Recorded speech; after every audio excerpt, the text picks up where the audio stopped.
Տիկին Հակոբյան, որպես բարի խորհուրդ, առհասարակ մարդկանց հետ խոսելուց ձգտեք զսպել ձեր զզվանքը, անթաքույց զզվանքը բոլորի նկատմամբ։ Դուք վերջապես այն կապուտարյուն, զտարյուն, տենց ազնվական ցեղից չեք, որ մնացածս էլ նվաստներս տենց պատից ակից կամ ծառից քաղած ինչ-որ մի հատ երևույթ ենք։ Այդ առաջինը։ Երկրորդը, վերջապես ձեր դիմաց նստած են լրագրողներ, որոնք ենթադրվում է, որ ձեր կոլեգան են, ճիշտ է, դուք արդեն տենց բարձրաշխարհիկ տիկին եք, ձիար շավարաններ, թե ուր եք գնում այնտեղ ձիերի հետ կապված արաբների մոտ գնում եք ինչ-որ տենց բարձրաշխարհիկ միջոցառումների մասնակցելու, բայց ամեն դեպքում հիշեք, թե դուք ով եք։ Երբ որ խոսում եք բաների մասին, կոնվենցիաների մասին, կոնվենցիաներով սահմանված իրավունքների մասին, անպայման հիշեք Տիկին Հակոբյան, որ դուք եք այն մարդկանցից մեկը կամ գուցեև միակը, ով արցախցիների նկատմամբ ցեղասպանական գործողությունների ժամանակ, երբ որ մարդիկ մեկ ամսից ավել սովամահ էին լինում այնտեղ, հաց չունեին ուտելու երեխեքը, մանկական կեր չկար երեխեքին կերակրելու համար, դուք այդ պերիոդում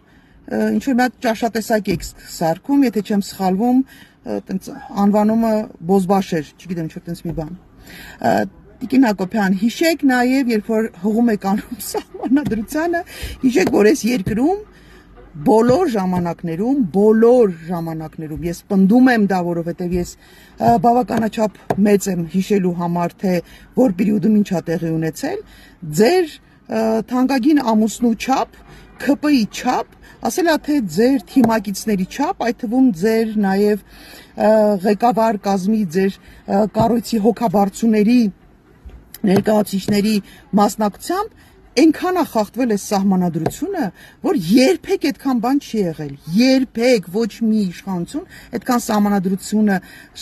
թքած չի ունեցել, ինչքան դուք եք դա արել։ Երբեք Հայաստանի Հանրապետությունում օրենքները այսչափ չեն խախտվել, ինչքան խախտվում են հիմա։ Երբեք մարդիկ այդքան նվաստացած արժանապատվությունները նվաստացած չեն եղել, ինչքան հիմա։ Ու երբ որ դու կեղտոտ կոշիկներով անցնում ես կոնվենցիաների վրայով, երբ որ դու քո նեղ խմբային շահերի համար ոտնահարում ես օրենքն ու սահմանադրությունը, միշտ հիշի Տիկին Հակոբյան, բումերանգի օրենքը դեռ ոչ մեկ չի չեղարկել, ու այս բումերանգը վերադառնում է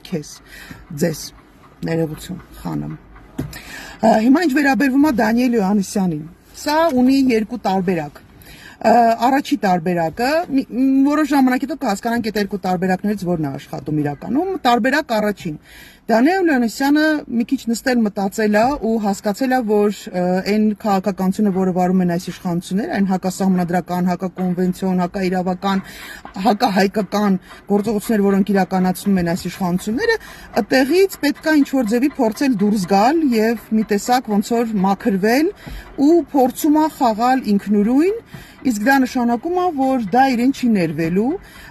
եւ դա է պատճառը, որ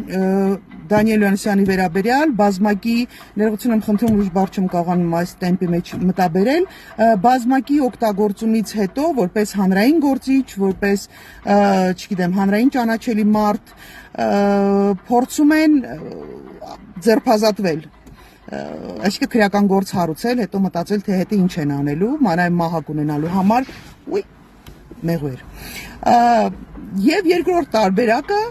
կոչվում է Show must go on։ Պարոն Հովհաննիսյանը այս տարիների ընթացքում հաջողացրել է այն աստիճանի բացահայտ բաց քարերով խաղա եւ սատարի Նիկոլ Փաշինյանին իր տարբեր գործնեության տեսակներում, որ այլևս ոչ թե ասոցացվում է Նիկոլ Փաշինյանի հետ, ոչ թե կասկածի տակ է դրված իր անաչառությունը, այլ ընկալվում է որպես Նիկոլ Փաշինյանի հետ ուղիղ այսպես կապի մեջ գտնվող մարդ։ Եվ ինքն էլ բազմիցս դրա մասին խոսել է իր ինտերվյուներում, որ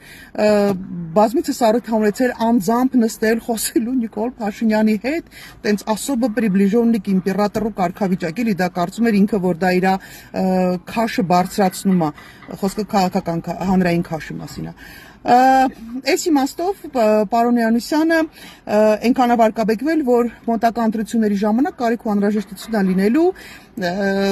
այսպես անաչառ երևալու եւ հիմա ուղղակի հող են նախապատրաստվում, թե բա հələ մի տեսեք, դաժե Դանիել Հովհաննիսյանի վրա քրական, դաժե Դանիել Հովհաննիսյանը Տիկին Հակոբյանի վերաբերյալ բանը դիմում ա գրել դատարան, Տիկին Հակոբյանն էլ իրա վերաբերյալ ա դիմում, չգիտեմ ով ա, իրավապահ մարմիններին։ Այս երկու տարբերակն է, երրորդ տարբերակը ուղղակի չկա ժողովուրդ ջան։ Ժամանակը ցույց կտա այս երկու տարբերակներից որ մեկն է իրականության մեջ, բոլոր դեպքերում տենց լուրջ մի ընդունեք, հա, դե հիմա բաներ ասեցին, եկան ասեցին ու նորից վերադառնալով Տիկին Հակոբյանին, երբ որ ամեն անգամ կխոսեք կանանց իրավունքների մասին, բազմաթիվ տարբերակներով իրավունքներ կան, հասկանում եք, ու անպայման հիշեք, ոնց էին քաշքշուբ եռաբլուրում զոհված զինվորների, չկան ասեցի չծանրացնում, չի ստացվում, ծնողների, զոհված զինվորների ծնողներին, այդ թվում նաև մայրերին։ Հիշեք նաև ինչպես ձեր ամուսինը, թեկուզ եւ քաղաքացիական ամուսինը, իմ համար դա բացարձակական չի, ինչպես խաբեց բառացիորեն խաղաղ պայմաններում սպանված զինվորների ծնողներին, սևազգեստ մայրերին։ Հիշեք էլի բազմաթիվ դեպքեր, երբ որ կանայք մնացել են, ինչպես տեղահանվեցին ձեր ամուսնու գործնեության հետ կապված, բազմաթիվ հարյուր հազարավոր մարդիկ տեղահանվեցին Արցախից, այդ թվում նաև կանայք, երեխաներ։ Հիշեք, որ դա էլ է կոնվենցիաներով նախատեսված ցեղասպանության չի ենթարկվելը, չգիտեմ, էլի բազմաթիվ գործողություններ։ Մի խոսքով այնքան բան կա ասելու, բայց չեմ ուզում թիրախավորել, ես միշտ խուսափել եմ կանանց թիրախավորելուց, դա վերաբերում է նաև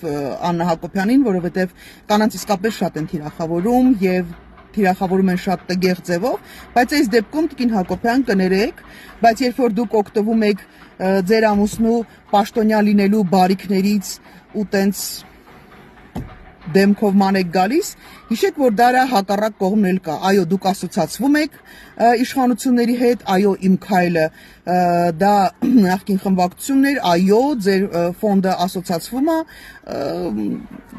բանի Փաշինյանի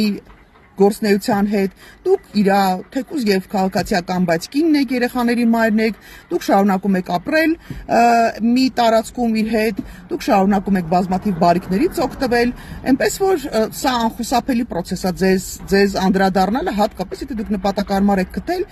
ինքնուրույն, ինքնակամ գալ եւ ելույթ ունենալ ու հիշեք, որ օրենքները այո աշխատելու են եւ պատասխանատվության հարց պարտադիր լինելու է, դա վերաբերվելու է նաեւ որովհետև ձեր դերակատարությունը այս բոլոր process-ներում ուղղակի տեսանելի է եւ պատրաստվեք պատասխանատվության ենթարկվելու։ Իհարկե, այս պերիոդում դուք կարող եք զոհաբերվել, եթե հանկարծ հաշտ չեք ձեր ամուսնու հետ, բայց դա մեր պատասխանատվության հետ, մեր ասած պատասխանատվության հետ բացարձակ կապ չունի։ Հետո Նիկոլ Փաշինյանի պրոպագանդիստների, սազանդարների, սատարողների, սպասարկողների, աֆիցիանտի նկատմամբ ոչ թե մասնագիտությունը, այլ գործնեության տեսակը բոլորի հետ միասին դուք եք պատասխանատվության ենթարկվելու, բա գիտեք, տենց մենակ զոնտիկ պահող եք ունենալու։ Լավ եղեք, Տիկին Հակոբյան, առողջ եղեք, ձեզ առողջություն ձեզ եւ մնացած բոլորին առողջություն եմ ցանկանում, որովհետեւ դուք պիտի այնքան ապրեք, այնքան երկար ապրեք, այնքան առողջ ապրեք, որպեսզի մենք կարողանանք տեսնենք բազմաթիվ դատավարություններ։ Լավ եղեք։